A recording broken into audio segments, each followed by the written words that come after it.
vite. Tout ça, la nuit, on a pas prier, la dernière fois, il y a des médicaments. Tout le monde a dit, tout le l'église. Après, les trouver par on a ça. Alors, pendant la semaine, donc, on a mis ça dans la carte de la dame. Vous voyez, il n'avait pas maman. Je suis maman. Je suis étonné. Je suis shalom. Je suis à Pikawa. Pendant que tu sens bien la prière, on se trouve ça dans mon tour, et tout ça la prière, ça ne veut pas que l'on a fait l'andam, dans la maison de Sakara. Donc, ils ont aussi souci, mais au mot de paix. Mais nous sommes dit. Donc, on a dit, nous avons notre paix, ça va biso banaya. Depuis tant la paix, ça va biso banaya. Nous savons que l'exercice, on a un bon pour le Seigneur. Natangwa malade, toi natangwa nini, donc je rentre ici à ma parole. Et bien, dans le Seigneur, il est qui n'est que quoi qui pour les cas, et tout comme natangwa l'élo, et boucher n'est que quoi pour boucher. N'a pas petit bon, on va s'y bailler, dit que non, si ça ne va pas, on va d'abord à l'église. Et pour la Mokanatongo, je crois même qu'on a besoin de tirer un côté mission sur tous les artisans. À tous ces artisans.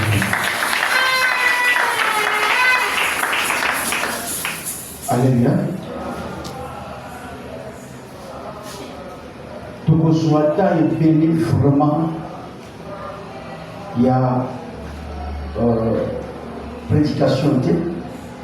Donc il y a un mot selon pour les Saint-Esprit à communier là. Seulement que, pourquoi? Puisque la journée d'aujourd'hui, les actifs prévus dans le cadre de la prière, dans la zone, c'est les actifs prévus. Et bien, dans l'ensemble de Baya, sur les Baye, toujours y est de l'ensemble de la vie, sauf que tout ça, toujours pour les ça. C'est comme ça. De parler dans l'atmosphère de la prière, de parler dans l'atmosphère de la chanson, de profiter de ce moment-là de parole. C'était prévu comme ça. Alors, que l'Éternel soit béni, pour permettre, et peut-être qu'on va dire comme ça, dans mon invité, je ne sais pas le propos. Alléluia. S'il n'y a pas un autre témoignage, alors nous entrons maintenant dans l'espace parole de Dieu. Écoutez ce que l'Éternel a prévu pour nous ce matin. Acclamons pour l'applaudissement. Merci. Tout fongoli, ma combinaison.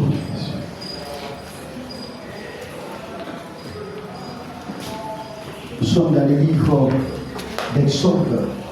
Vous allez dans Moukouya Mobini. Exode chapitre 25, verset 40. Exode 25, 40.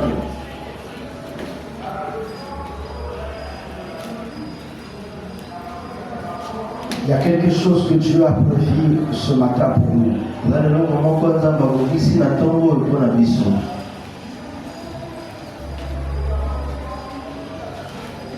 Exode chapitre 25, verset 40. Exode 25, 40. Et la Bible dit ceci. Toi, Moïse, tu feras tout fabriquer selon le modèle que je te montre ici. Sur cette montagne. Mais dans la version 8 secondes, est-ce qu'il y a quelqu'un qui peut nous dire ça? La version 8 secondes. 25-40. Oui. Regarde. Et fais d'après le modèle que je t'ai montré sur la montagne. La phrase commence par regarde. Ça commence par regarde. Alléluia. Amen. Ça commence par regarde. Pourquoi regarder? Ce matin, je crois que quelqu'un sortira avec quelque chose comme directive du Seigneur. Regarde,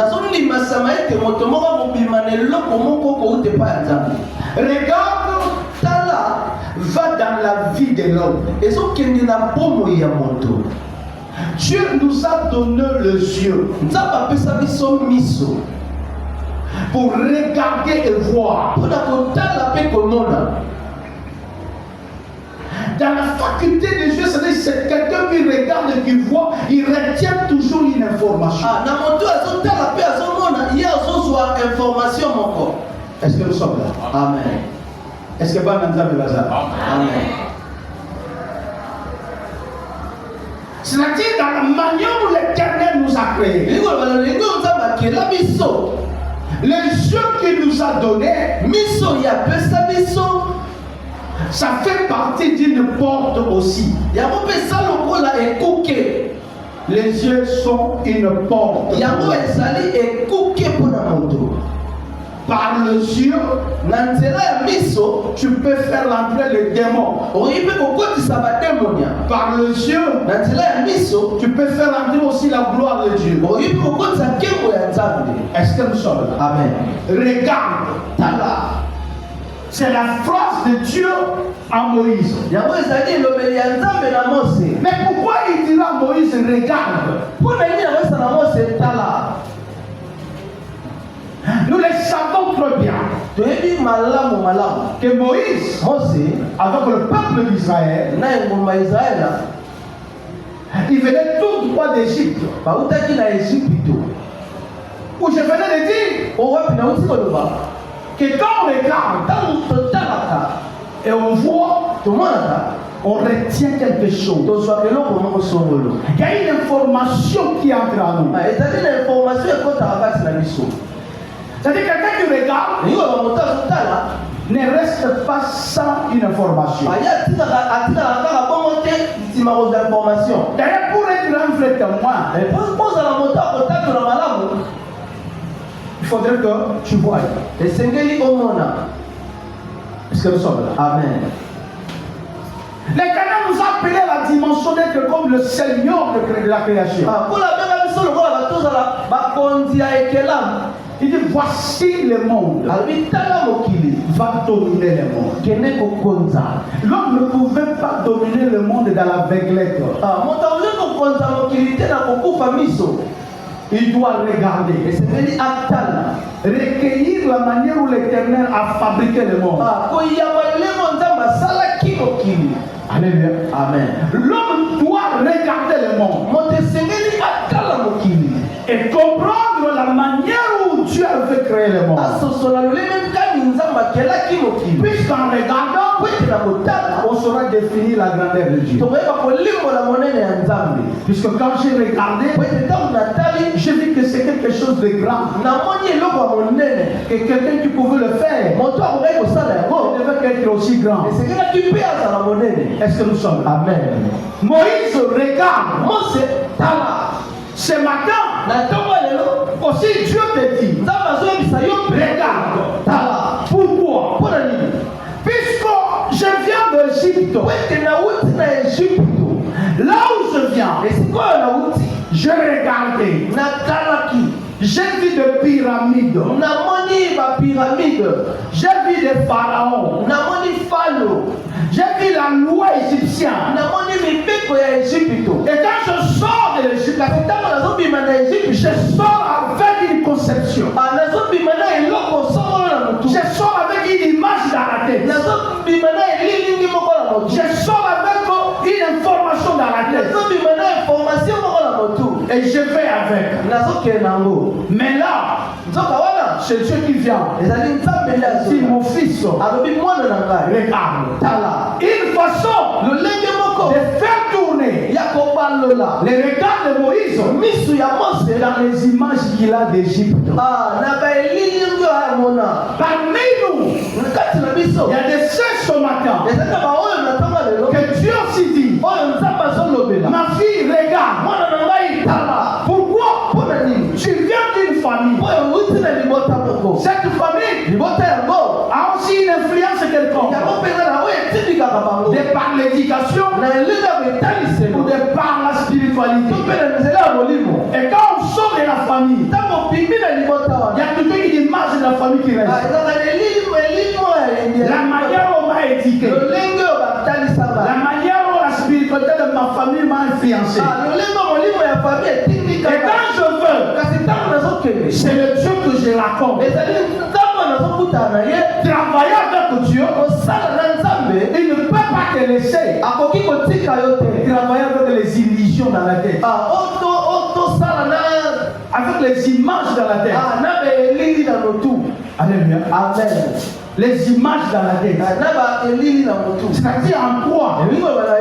Quand tu regardes quelqu'un dans la difficulté, toi tu dis que ça c'est la sorcellerie. Quand l'Éternel t'appelle, il te dit, moi aussi je peux aussi te prendre pour t'amener aussi dans l'humiliation.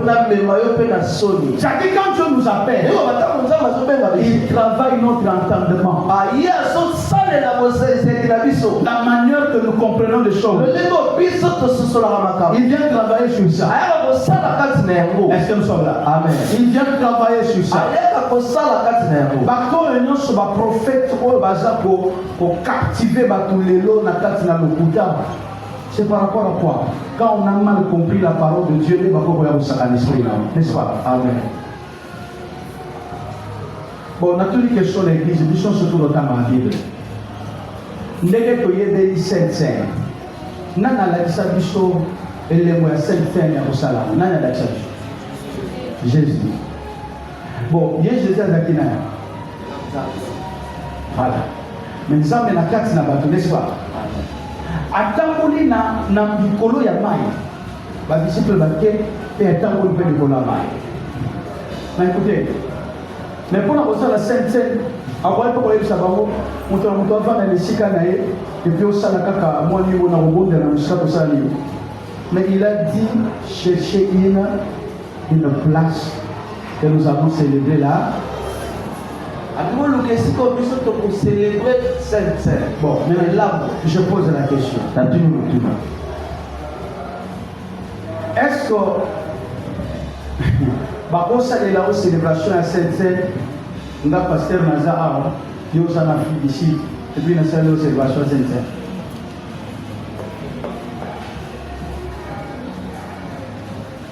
Alléluia. Amen. Ici m'appelle, me dit papa, le prophète qui travaille avec moi, ce prophète m'a dit avant pour venir la tenga ma camion soit une bonne analyse. On a dit bozo ye baté que non, le connaît surtout la qui sera ma camion une bonne analyse à la misarité. On a dit bozo ye baté. Il dit non, il m'a parlé de ma famille, il a dit voilà, il a même décrit ma grand-mère. La grand-mère m'a mon problème. Il a décrit ma grand-mère.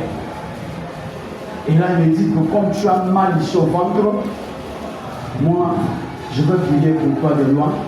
Et puis nous allons faire une septaine. Même si on a dit, dans cette scène, on a yo et Isama. Yo, vous allez voir, hier, vous allez. Pour hier, ça va. Ah, Moussika, la boca, Moussou, yo, pe, la boca, Moussou. Dis-moi, libre, vous allez voir.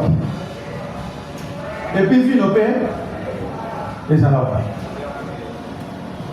Voilà, bien aimé, vous savez, il y a des choses où, quand quelqu'un est dans une ville, à moins que ville, à moins les agas, les musulmans, ni les athées, et puis tu peux lui dire, ma soeur, crois, la Sainte que tu fais là, c'est aujourd'hui, c'est juste les symboliques. Vous voyez, c'est les symboliques. Puisque le vent représente l'esprit et le Père représente la chair qui est la parole de qui? De Dieu.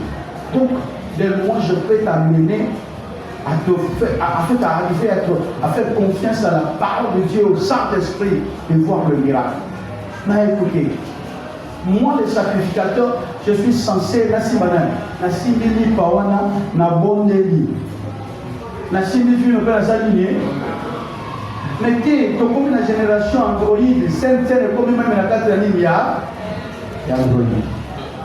On a dit, ce qui a signé ici, à Boyebiso maintenant, alors, Tomola, Libonini et la Manayo, tu as dit beaucoup de na Liboumou. Nous avons la captive, nous avons la ligne, na Bonela. Comme tu as déjà accepté, on s'en la ligne. On s'en la ligne. Quand nous comprenons mal les Écritures, les diables peuvent nous manipuler. Alors quand Dieu appelle quelqu'un, il travaille d'abord sur ta manière de comprendre les choses. Et il a dit à Moïse, regarde, c'est-à-dire, Dieu ne choisit pas que Moïse marche. Il va choisir une faculté, les yeux. Il dit non, je vais travailler d'abord sur les yeux. Moïse regarde. De peur que tu ailles construire la manière dont tu as vu en Égypte. Mais regarde, tu vas le faire comme moi je le fais. Comme je t'ai montré sur la montagne.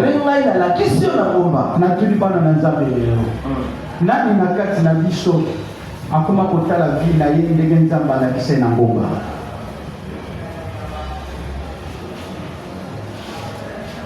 Est-ce que vous avez entendu ça? Nani soka tali vie na ye akoli komona ndenge nzambe alakise na ngomba. Comment nous appelons les états soumité? Sauf que tout le monde a dit, alors la zone si pas musicien, comme tout le monde a dit, musique, tout le monde a dit. C'est-à-dire, j'ai vu ma tête, mais seulement, Dieu me dit, regarde, ne fais pas comme tu as vu à ma tête. Ne fais pas comme tu as vu dans ta famille. Fais comme je t'ai montré sur la montagne. Les choses cachées. Nani a connu comme on a vu naïe, non déga botama, mais déga malakise na montagne. Comment vous savez? Acclamons l'Éternel. Amen.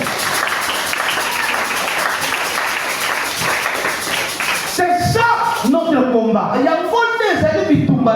C'est ça notre combat. La Bible déclare ceci. Deux personnes ne peuvent pas marcher ensemble s'ils ne s'attendent pas. Pour que vous ensemble, il faut que vous Amen. Il dit à Pierre, alors il a pété. Tu as vu cette famille-là. Tu as vu quoi? Les lézards. Tue ça et mange. Pierre dit ça c'est quelque chose d'impie pour nous. Il dit qui es-tu pour déclarer empire ce que moi j'ai déclaré pire? Est-ce qu'on comprend? Alors quand l'homme se met dans cet exercice-là, l'Éternel appelle dans une transformation.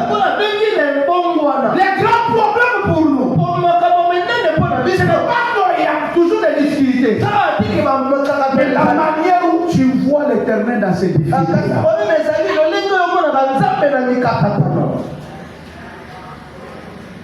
Et quand on a vu comme Moussou Awa, pour que baye ba okoza musala nzambe ba koya na ba filio après tant nzambe na se manifester ne ba koyi ba koza nani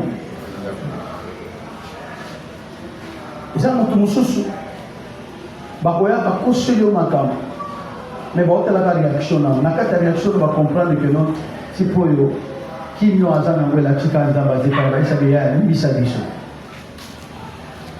C'est ça dans l'Éternel.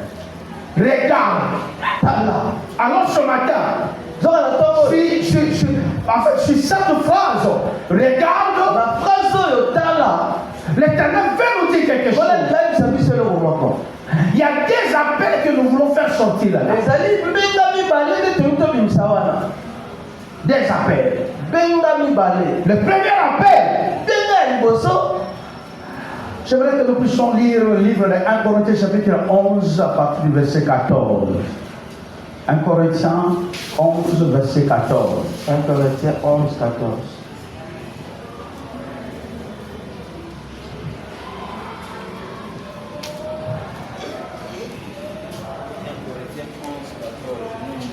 Amen.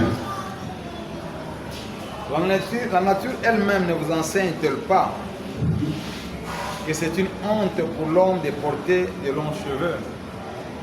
La nature elle-même ne vous enseigne-t-elle pas?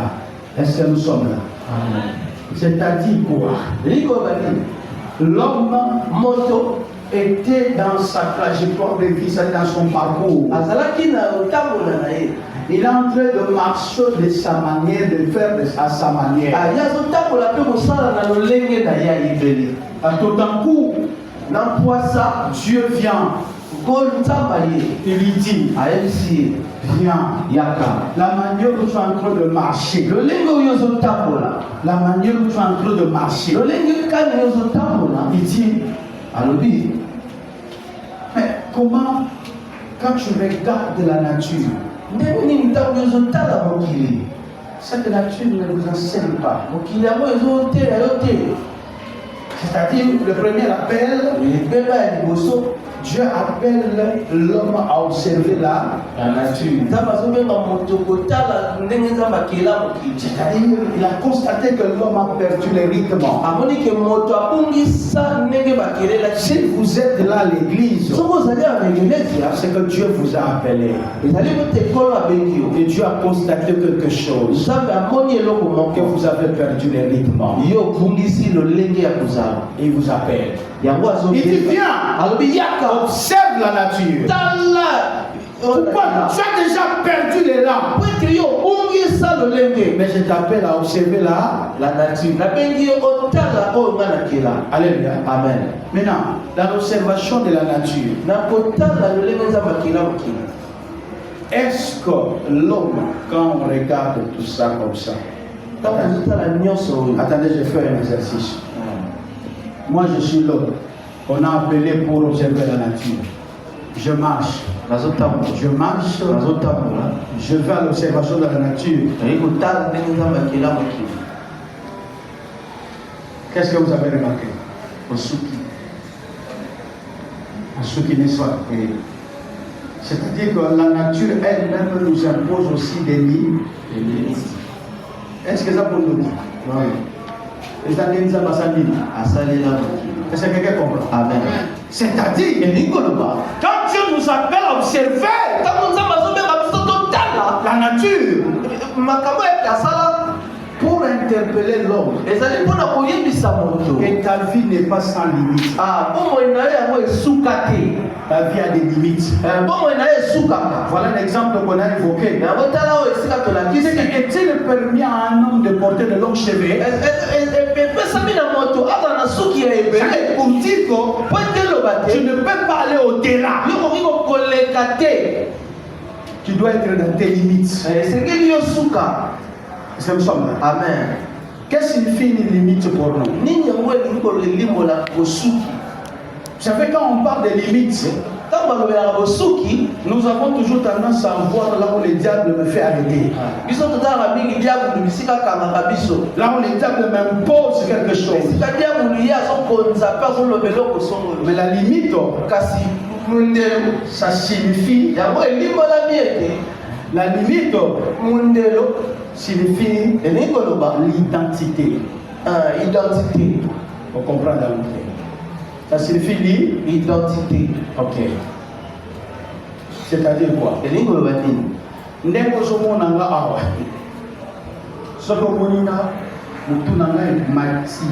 Mati, si est comme un niveau A.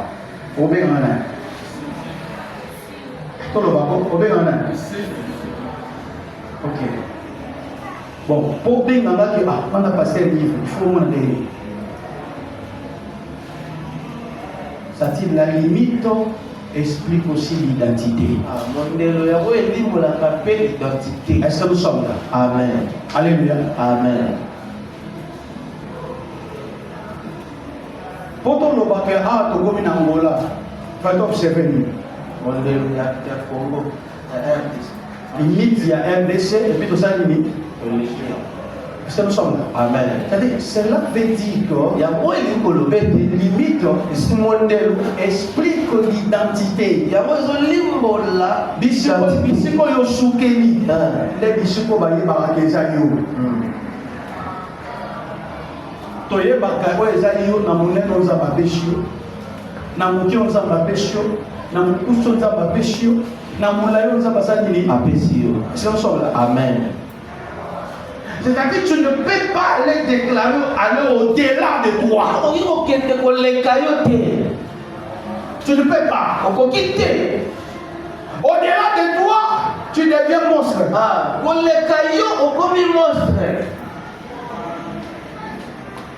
Satan tient la limite. Satan tient la limite. Satan tient la maman. Est-ce que Nazano n'a pas de limite en Zama?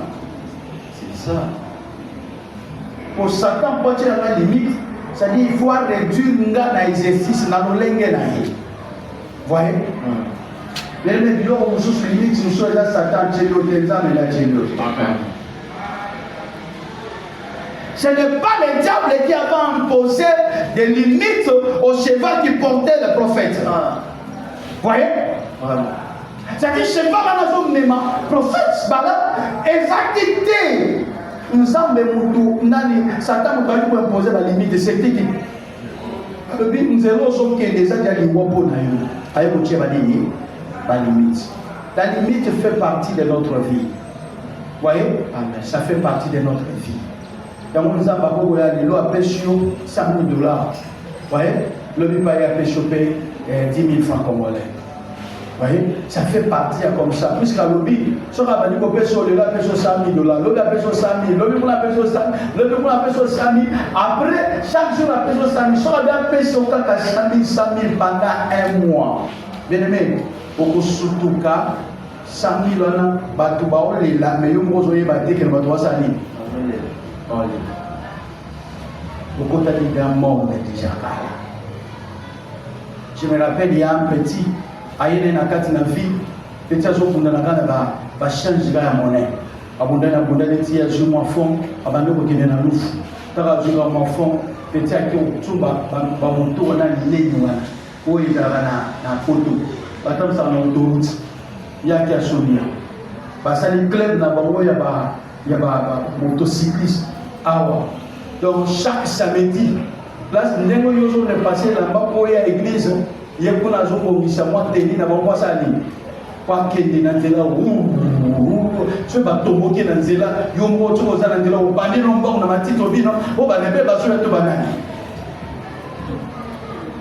petia komaka ba bongo bani ka zo lise tika e moi mon keka ko moni awo au lieu que nous sommes dans moi quelque chose pour investir pour comment les choses y à côté bien aimé je vous dis au moment où je te parle nous autres honnêtes kaka miko ya papa na bongo kaka na moto wana kane okeli nzoka de moto pesa ka bizarre oto ko finelo ko ba finaka te so za na kata voiture ko ni biso kaka mais so za na moto bugwe boaki na se ele boaki na se zoka ndaje problème na kandiki zoka de pote sami na kati kaka ndaje okeli malenga komi na polipax premier jour à l'obi abi oui na zoka moi patient deuxième jour malheureusement bi mali susute troisième jour à Poitiers.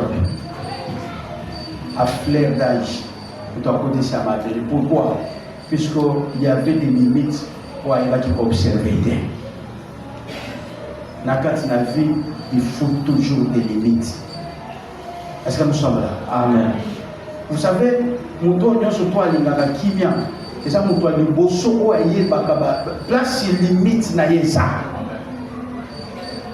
Mon toit de Botaka, mini de mon toit et mon toit de Lukamaka. Est-ce que nous sommes là? Amen. Le premier appel, c'est à reconnaître ses limites. C'est-à-dire que tu es un homme. Pourquoi porter de longs cheveux? Ça, c'est la Bible qui nous pose cette question. Pour dire, je ne peux pas aller au-delà. C'est ça.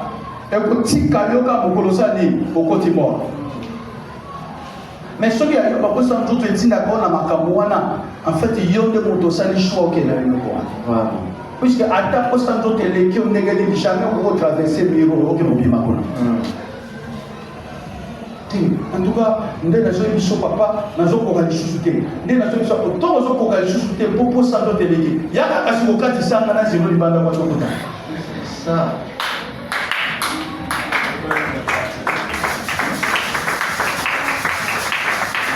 Si on ne sait pas définir ses limites, alors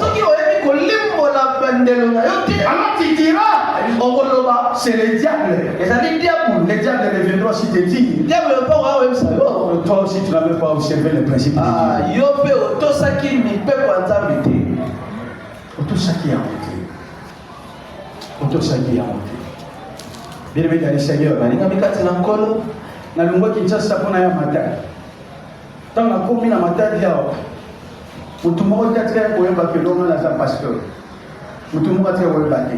Consécration ça maki na Kinshasa na lebe midi. Mutu moko tatka ko yeba ke.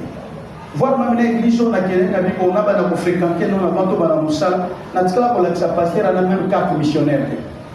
Pour les nakati na ngana bana ko lubelo ko mo ali ça ko zaki na challenge mo to bana usala na ba frère na kata permanence. Ça dit quand on sort pour l'évangélisation, on n'amène pas de livre. To ke na la Biblia ti. O mo Bible déjà o chamo boya. Na ba do ba biso na che Bible, ba to ba o na ba do benga na frère. OK? Mengana na kosa ba benga na frère ke ba mo na Bible. Na kosa ba benga na frère pour na sala misala malamu. Et mon désir a toujours été quand j'arrive quelque part. Quand les gens vont lire mes actes, ils reviennent pour me poser la question. Es-tu le pasteur? J'aime quand les gens me regardent. Ah, il y a un pasteur. Ce n'est pas plus que je te dis je suis pasteur.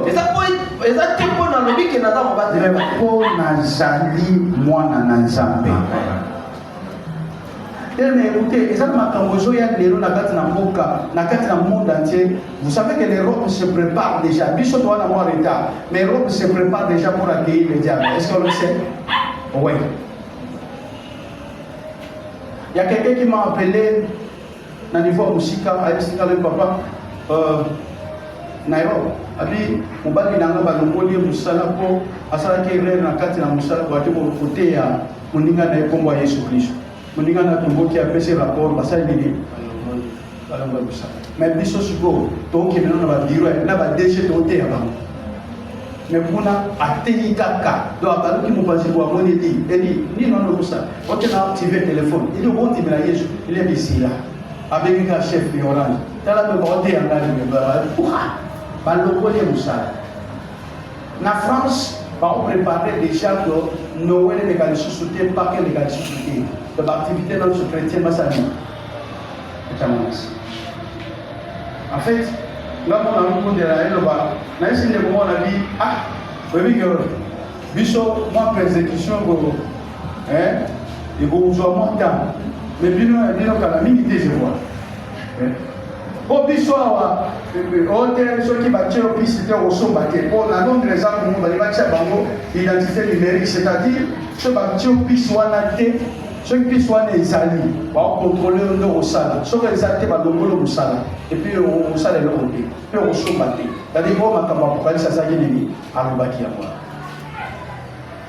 bon bisoa ceux qui attendent au tien ceux qui na kama na okuta mama na wala ba ke te kama tebe pour bango surtout eza na carte na nini eza ba alimentation non surtout mbongo na yo moko comme na carte na bango ba chéri mais biso mbongo na biso ya na poche na ba mama d'Amarana oui elle mo banque centrale avec sa position ba lobi na Congo to 100 à 100 quelque chose de millions de personnes mais kaka 20% ceux qui 10% des bazar bancarisés c'est-à-dire bazar na compte na banque bazar na opération bancaire 80% bazar na mutenga bi banque centrale tika biso kimia tika biso kimia na poza na bongo que quel que soit le malheur est bon tika biso tout ça pour mbongo na biso soyo surtout tchekuna le premier avant de misambo na yo foza la na bise mbongo ya yo mais pour bimisa pas comment contrôler.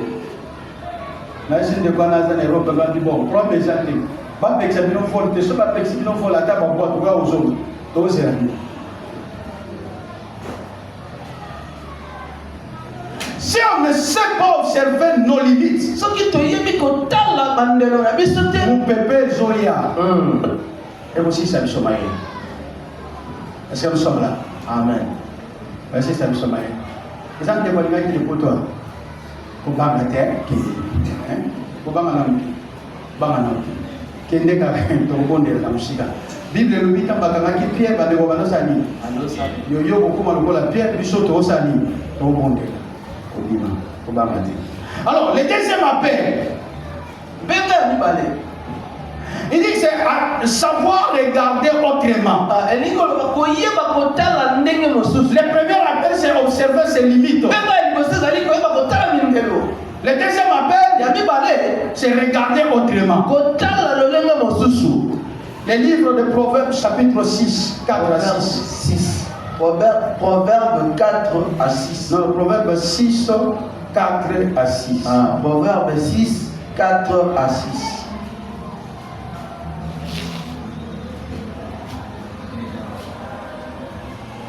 Ne donne ni sommeil à tes yeux, ni l'assoupissement à tes paupières. Dégage-toi comme la gazelle de la main du chasseur. Komi pesa pungi na misu na yote. Melungwa na kati na mitambo ero bazotie la kati la rabiso. OK? Dégage-toi comme la gazelle de la main du chasseur, comme l'oiseau de la main de l'oiseleur. Avec fournir l'effort de te dégager. Bien aimé, il y a un makambo et kandio, makambo so kangayo, mais ils ont aussi moi dit ça la makaso ça la vie. On le voit dans makambo. Est-ce que nous sommes là? Amen. OK. Va vers la fourmi. Il dit va vers la fourmi. Va vers la fourmi. Ici on dit regarde la fourmi. Là dans la version on dit va vers la fourmi. OK. Paresseux. Considère ses voies et devient sage.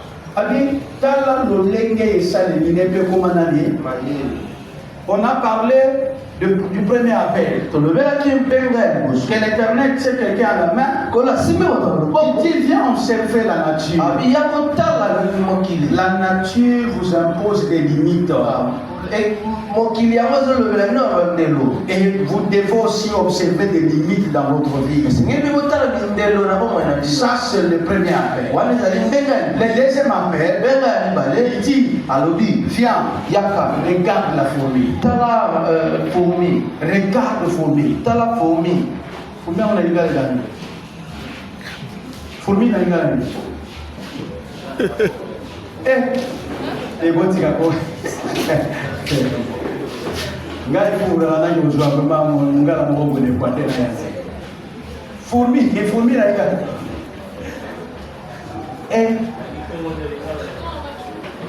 sasa fourmi na ngala meme Maria zabe oyo mungala kwa na mkongo musosoli voilà musosoli bona kibongo Mama ti, hey bon. Hein? Chumi.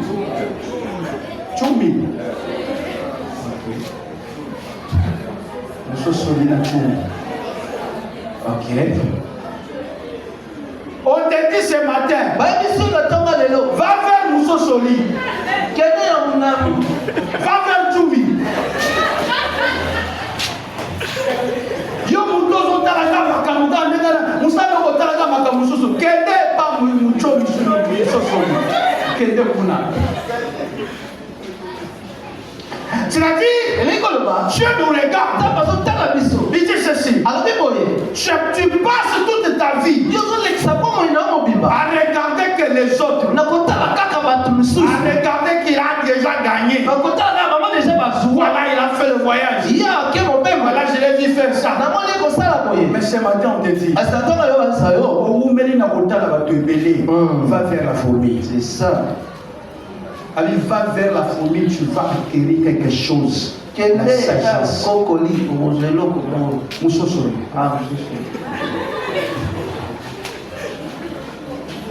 Donc va vers la fourmi. Et tu vas comprendre quelque chose. Pourquoi? Là-bas, c'est une vie dans la sagesse.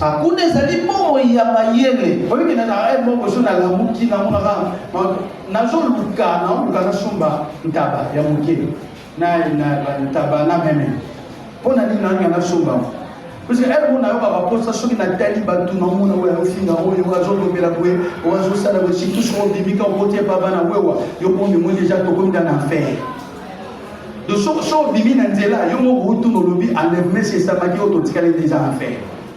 Alors, dans ça, pour ça, on a qui est la bibouée, dans la bibouée, le ménage va vivre. Dans la bibouée, il y a beaucoup de documentaires, il y a bibouée, il y a Banyama. Natala quand même, j'observe, je regarde. On a moi le matin. Ça dit ce matin, l'Éternel te fait appel. Le premier appel, c'est à reconnaître ses limites. Et le deuxième appel, c'est aller dans l'observation de la sagesse. Aller dans l'observation de la sagesse. Alléluia. Amen. Est-ce que nous sommes là? Est-ce que nous sommes là? Amen. Babylone connaît surtout aux hommes dans la carte na yo na vie na yo na on na dongo nous simbate et la psycha kate que Satan ça. Il y a quand l'Éternel te trouve dans un rythme bizarre, lui-même il vient, il t'impose des limites là. Ben chèque monsieur social et chèque les a vraiment des chèques lui-même l'Éternel te fait quoi? T'impose des limites. Reconnais ses limites. Et on a dit les limites expliquent l'identité. C'est nous sommes là. Amen. Les limites expliquent l'identité. Et pasteur Anderson, il y a un pasteur. Pasteur Yves, un pasteur. Mais ce qui est pas dans le pasteur Anderson, attaque pour confesser même foi. Azana un accent dernier na politique banane, il a fait un accent de la Rosalie. Attaque pour ça, je voulais mon prix, dans la Bible ensemble. Chaque fois que je suis un accent d'éducation pas mal. Les gars, un accent d'éducation pas mal. Cela veut dire que tout ça, nous sommes ensemble, nous surtout, il y a des limites que Dieu l'a imposées, il y a aussi des limites que moi aussi Dieu m'a. Donc, comme ma vie, nous surtout, nous sommes côté. Donc, que la vous combattre. Ce qui nous a soumis, nous devons agir par rapport à ces limites que nous avons imposées. Bien-aimé, Batouko, Babanay, ça passe. Bon, ça, les gens de la République, on ne peut pas être derrière pour réfléchir ça. C'est-à-dire, quand on regarde les gens aujourd'hui, Bateau, surtout, Bateau, il y a un papa qui me parlait sur les médias. Il me disait que quand vous voyez, il a commencé comme chauffeur sur les taxis, et puis il a fait un fouta. Donc il a fait un fouta, il a fait un je crois que peut-être déjà bateau sous-soupé, vous voyez, Babana qui paie, il n'y a pas de côté là, bateau, on a on ne peut pas mourir, vous voyez, mais celui qui a commis les lots, au Bonga, on a les prix égaux à Bonga, Bonga. C'est-à-dire que nous tous soit bongi les lots, et l'Éternel te prépare un autre Bonga demain. Alors, ne reste pas à observer quand Kabatou ou Temamabe Matayou. Viens, regarde la nature pour que tu comprennes les limites que Dieu t'a imposées. Va vers la fourmi pour que tu aies la sagesse. Ça n'a pas exercice dans la chose, maman, surtout maman. Aussi, ça t'est pour l'amba, ok, dans le village. Si aussi, c'est pour l'amba, il y a Katarata, la fourmi, ou la cuisine, la cuisine, t'as la bande. Ils sont à Tamaïle. Est-ce que nous sommes là? Amen. Kala, Joatema, acclamons le Seigneur.